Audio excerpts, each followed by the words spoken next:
Alright then, what hurts you the most? Being hurt physically or being hurt by words? Well, being hurt by words is the most. Because the only weapon that becomes sharper with constant use is the tongue. Well, I agree because, you know, your friends or your loved ones or someone you notice like comments like, oh, you know, baseball's stupid, and you're like a hardcore baseball fan. You don't, it hurts you, you know, you don't want to talk to that person anymore. Well, there's 3 ways that this quote is used: political, social, and personal. You know, the first thing is political. You know, right now the 2010, you know, with the race for the governors and all that election. Well, you know, right now, you know, Meg Whitman doesn't support, you know, the illegal immigrants. You know, Brown will destroy, you know, the workers, whatever. That's just what do you call it? They call it mudslinging. You know, you're like throwing dirt to your opponents, hurting them by influencing the other voters to vote for you. Second of them is social. You know, when you meet someone, you talk to them, you have a good conversation, and then you say something dumb. You know, just like, for example, you know, I hate rockers, or I hate, you know, Boston Celtics, and then the person will just despise you, and, you know, probably the next time he won't talk to you. And the third is personal. Personal, my personal view.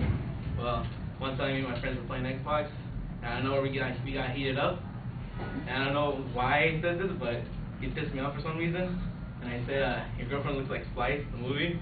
And she does. Splice is this girl, you know, you see her, right? It's like an alien or mutated freak. Well, I called him that, and out of nowhere, you see him signed off, Xbox Live, has signed off. I was like, oh crap.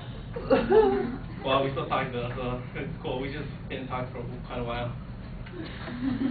So, the only weapon that becomes sharper with the constant use is the tongue. And I show you many ways that words could hurt you personally, and how words could use you as an advantage of a political race, or, you know, personal, just, you know, personal life hurting you. So, from my perspective, you just be careful what you say and think before you talk.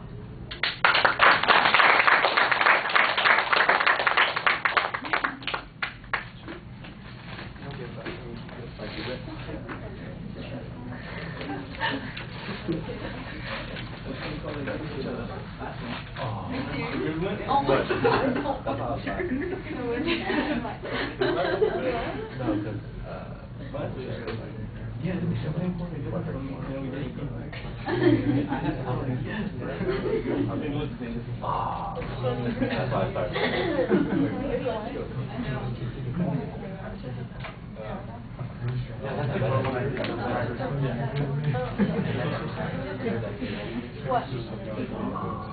Yeah, outside. I heard that because right after you said, yeah, and then I heard, oh, okay. Outside. It was outside. It was